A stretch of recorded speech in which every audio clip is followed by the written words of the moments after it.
So he's come through that, and hopefully, I mean, you know, he could go long, long ways, and hopefully it's with us, really. You know, because if we could just get it together and get back into the Greenwich area somehow, some way. I'm surprised he's still got a full head of hair, but he's getting a little bit grey, I suppose. Lenny? Well, I think that if you've got the skill and the character to do that, it doesn't really affect you, I don't think, you know. I mean, that's part of you, and it's not going to make it look any different. But it's still not the most secure of occupations at football manager at the best of times. Well, no, I don't think that matters either, you see. I mean, in life, you do the job, hopefully, that you want to do, you know, because that's a third of your life is your working time, so you've got to try and get that bit right. But, I mean, and Lenny may not agree, but you get paid that little bit more than the average, simply because your job is that much more insecure, really. As I say, Lenny may not agree with that, he may not think it's paid enough, but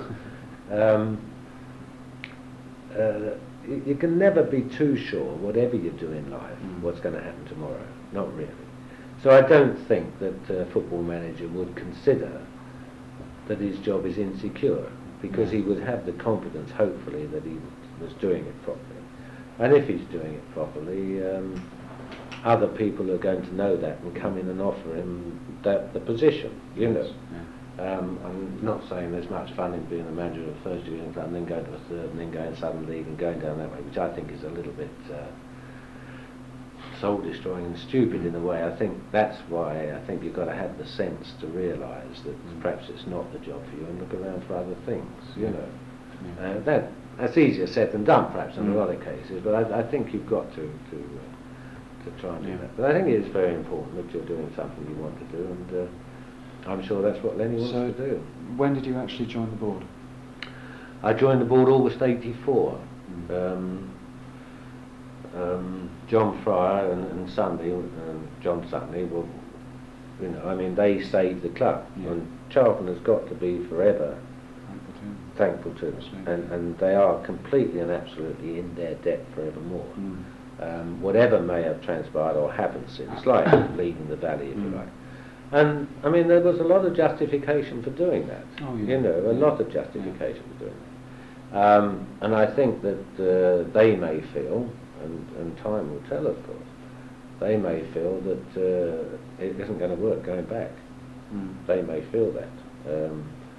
Because there's no doubt about it, it is easy to remember good days, and easy to forget the bad ones. And when you're a kid, you look back, the sun always shone in the summer and it always snowed in the winter. Absolutely. So you whatever happens, if we go back to the Greenwich area, there is no certainty that it's going to work. You know. What is the latest situation on that? Well, it's a slow-moving situation at the moment, unfortunately. I mean, I would hope that... the rumours are right. I heard a rumour at the open day talking about the Dover Patrol at Kidbrooke. Well, I don't quite know what they mean, knocking the Dover Patrol down or something? No, I mean some places around there. Yeah. Well, I mean, the only thing there is that 20 acres would do, really. Now, if we're not going to get Metrogas, British Gas, and it looks hairy, you know, unlikely if you like, then we've just got to look at other sites. Now, you may hear rumours about every plot of land there is in the whole area. That's the thing. And until such time as something is sealed, signed, and delivered, there's no guarantee it's going to happen, because I can see. I mean, you're either optimistic or pessimistic. Now, I must admit that I was very pessimistic that we would be able to get the valley off Michael Clixty, you know, and it was just a little bit of good fortune, if you like, on a bad. It just so happened was Jack Phillips Schumann that I was there and Michael Clixty was there, and it was only because we talked and he said, well, let's have lunch sometime, that it went on from there. Up until then, he'd been adamant that he was not going to deal with anybody at Charlton Football Club. but because we've been together for so many years, he was prepared to talk to people I suggested he talk to, you know. So that, even then, I didn't think was going to happen, but it did happen, and Mike Norris did a superb job. I managed to get that through.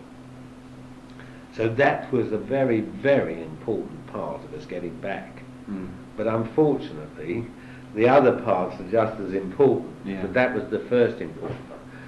So because I was pessimistic about that happening, because something's happened that is lovely, you then become optimistic about the other things happening as well.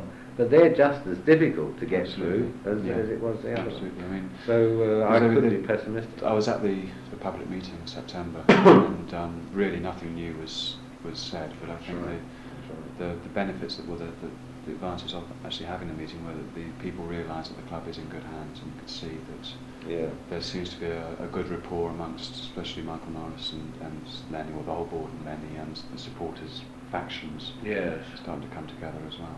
Yes, I mean, I think there will always be problems in respect of.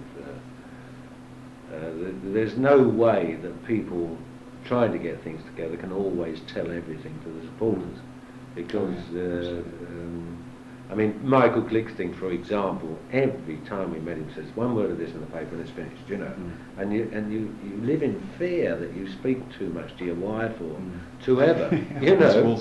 Well, that's right. And so you live in this fear, thinking, crikey, we've got so close now. Please don't let anything go wrong. And I mean, at the end of the day, the last day, there was a hiccup which put it off for 2 weeks, and Michael was absolutely livid. And rightly so, really. And then I thought, well, that's doomsday, you know. I mean, that's gone now. But Mike Norris resolved it again, which was very clever and very good. So it's just a question of having that confidence. And of course we do. I mean, the council are very important in this, obviously, and that was a very big plus. I mean, John Austin Walker. At that first meeting, I don't know if you came to that one. No, I missed the first one, the Celtic one. Well, you were lucky, because I wished I'd missed it, and so did Mike Norris, because we were lucky. We thought to get out. I mean, they're crazy, absolutely crazy.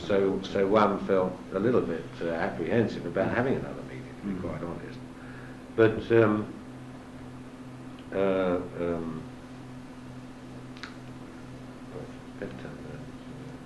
Dave Picton was super, you know, and coming along there and everything. So with nice people like that on the council, you feel. Also, of course, the deputy mayor, Bill Strong, although he's had a heart attack recently. He's deputy mayor. He's deputy mayor now. Yes. Because he was on the Charlton board, wasn't That's he? right, he was. But he's been mayor before, hasn't he? Bill Strong, I don't know. Has he not been mayor of Woolwich? Mayor of Greenwich? I really don't know. I think he had been in the past. And he's a great supporter. Yes, and as you say, he was on the board, but he's a great supporter. That's lovely, but one's just got to wait and see, really. But I mean, also, I suppose it's a huge opportunity for one of the top teams to actually build a stadium to cater for crowds into the next century. That's right. And especially with these new government outrageous regulations they're trying to impose next season, a full membership scheme and all the rest of it, to actually be able to be in a situation to start from scratch.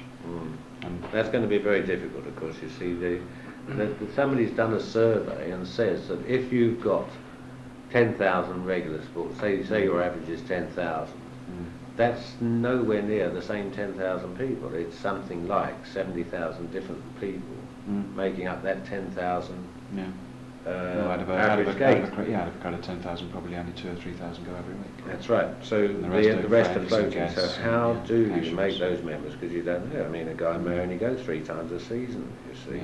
And is he going to bother to come in and make himself a member? Because if he's going to have to travel, for our point of view, to Selhurst, you know, he's not going to do that to make himself a member, to get himself into the game 4 days later. That's right. It's a terrible problem. We don't know how we're going to get around it. So I think every club's going to suffer to a certain extent. We hope, obviously, that we can get as close to our average attendance as we possibly can, so that we, in a way, not suffering so much as the Manchester United and Liverpools, can get ourselves nearer to them. Well, in a sense, the Charlton support would be more, marginally more fervent than maybe some of the other clubs, purely because people have to make that effort to travel to Selhurst. Yes, but unfortunately at the moment, you see, the trouble is, from our point of view, is that we've only got 4,000 or 5,000 sort of hardcore. And so it's our away support, like the people that Tottenham bring and the people that Liverpool bring, or the people that would love to come and see Liverpool play, and even the people that Aston Villa bring. You know, I mean, we had 7,500 last week. Now we'd like to think that our hardcore is beginning to go up a little bit, but it certainly isn't 7,500. So each match we're in a Millwall game, 13,008 of which were certainly well, at least. That's right. So how do we cope with that? And it's going to be a very hard effort from all of us to make sure that we get members from, or make people members who are perhaps not regulars. You know. I mean, is there still a chance the government can be forced to change their minds? No, I shouldn't think so. I think legislation is almost through. Yeah. Because of course Colin Moynihan was down at the Spurs game, yes. So well, and I mean, Colin Moynihan would be a fervent supporter of getting this legislation through. I mean, he is a Charlton supporter as such, but he is a fervent government supporter on this issue. So I think you'll find that legislation will go through as from beginning of next season. I mean, it's just very unfortunate that the picture of football that's painted in the media is one of violence and one of aggression. And I mean, at no Charlton games this season have I seen any trouble at all. No. Even the last time I saw any trouble was the Chelsea game into last season. Yeah, well, the trouble is football's got itself to blame a little bit for all the things that have happened through the years. It is a story, not only of Charlton of 30 years of neglect, but football sitting back and watching the world go by, thinking that, you know, we will go on forever. And unfortunately, time has caught up with football as such.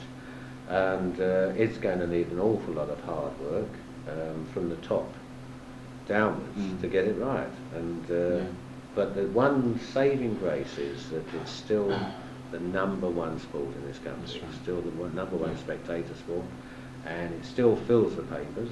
And whatever other sports comes to the headlines, like snooker or darts or American football, they last a little while and fade away in comparison to soccer. Football will always be there. There'll always be a mass television audience, and the attendances are more or less level off a bit as well. And that's another thing we've got to get right, is the television. You see, now television can bring thousands and thousands more people into the game. But if they get the wrong matches and they show the wrong things, that would take people away from the game as well. So you've got to get that would have been the Spurs game. Well, absolutely. But you can't legislate for what's going to happen in any particular game you choose. That's the big I like to think that the book, when it's done doing, when it's finally finished, will go somewhere towards helping football. You know, that's the way, just to be able to portray the differences and how football hasn't always been like this, because it's been put another point of view forward. Well, you see that everything changes, and I mean, you only sort of remember from when you were a kid, and so you've got to remember there's progress and progress. So when football first started in the late 80s, if you like, 1880s, whatever, it was a totally different situation to what anybody could envisage, and even 20 years from there. And every 10, 20 years brings great changes and great differences. That's right. Like we were talking about the wages, you know, in relation, they were still higher than the normal man in the street got now. Once the maximum wage came off, of course it changed the whole concept of the players' outlooks.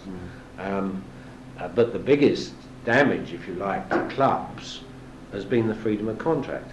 Because there's no way, unless you're very, very astute, can you keep the players you want to keep, and you don't know that next year you're going to want to keep them. But if you give them too long, like Bristol City destroyed themselves in a way because they gave all their players too long a contract and suffered from it.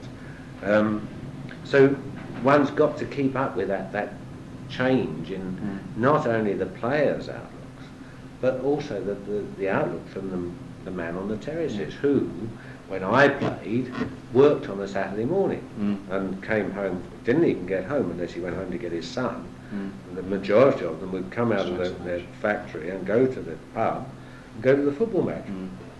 And that would be their end of the week, you know, they were looking forward to this since Monday, as it were, you know, and then with the advent of the motor car or whatever, and the supermarket, the wife then says, oh, you know, you don't work Saturdays now.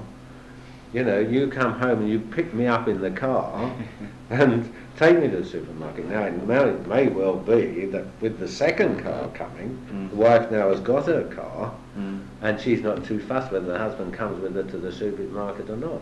And she may be relieved if he comes home, or he decides he'll take the two sons, or the son and the daughter to the football match every week, and she'll go to the supermarket on her own because now she's got a car. She's got their freedom. She doesn't. So perhaps we can draw more people in as society gets even wealthier, and the guy wants to see his game from the box. I'm not 100% enamoured with watching football from boxes, but a lot of people are, and they say, well, this is the only way to go. Now Spurs have gone too quickly by trying to destroy their popular side and put boxes in. But they may well be in 30 years' time. Everybody will want to sit in a box. Can't and imagine it. Well, it's amazing. Perspex screen in front of you. The only thing, if you do it right, like the sense of atmosphere. I know. It's nice to sit down occasionally, but it's, you know, it's at when Spurs, in fairness, the Spurs boxes are so luxurious, if you like, and you know the way they do it, and the old drinks always there, and whatever. There's no doubt about it that gradually people are getting that way money. Friends of mine who came from the back streets as well, if you like, and now got in a situation, I'm not going to bloody go and stand, you know. I want to sit there in the box and have the television so I can see the half-time scores and things. There are a lot of people getting like that. Yeah. I'm not saying that the hardcore, having stood on the terraces all my young years, I would find it difficult to stand up for the football match now, you know. Yeah. So it's just a question of what you're used to, isn't it? Yeah. It's, but you see, even guys, I mean, the supporters of the Charlton would say, I want, you know, you make sure that we've got a standing area. And they're right, there has to be a standing area. But it doesn't have to be that large anymore, in a funny sort of way. It doesn't have to be those vast terraces at Charlton like they used to be. No. So times do change. Yeah. But what we've got to try and get right is that stadium, as you say, and to try and make it as a stadium that is going to be still very, very popular in it has to have character. The year 2030, you know. But the character has to be there, the sort of the warmth, the atmosphere. Right. I mean, Well, Selhurst is just lacking in atmosphere. Yes, it because is. it's only really three-sided. But unfortunately, it is a much better stadium than the Valley ever was. Oh, you know, I mean, from facilities-wise. And it's okay for Steve Dixon to say, you know, but it's not the same. But there are people, and they dispute it. But there are people who say to me, I like going to Selhurst, you know, I enjoy it there. And so you say to them, well, you're not a true Charlton supporter. You say, I've been supporting for 50 years and I still enjoy it. I'm still watching my team. Well, it wouldn't really bother me where Charlton would go. I'd still go and watch them. I mean, that's how I feel about it, but I would prefer it to be in the So area. would we all. So, I mean, what I'm saying is that because there are those, I mean, I don't like eating on the day of a match. Some people do. Couldn't eat at the Valley, you know. I mean, some people like a few drinks. It doesn't worry me. I mean, at half time I go back because I'm not bound to go back and look after the other guys, but in 5 minutes I'm back at the touch, because the worst thing I can do is miss that first kick-off in the second half, and I hate missing it. You know, if anybody gets in my way, I really get cross.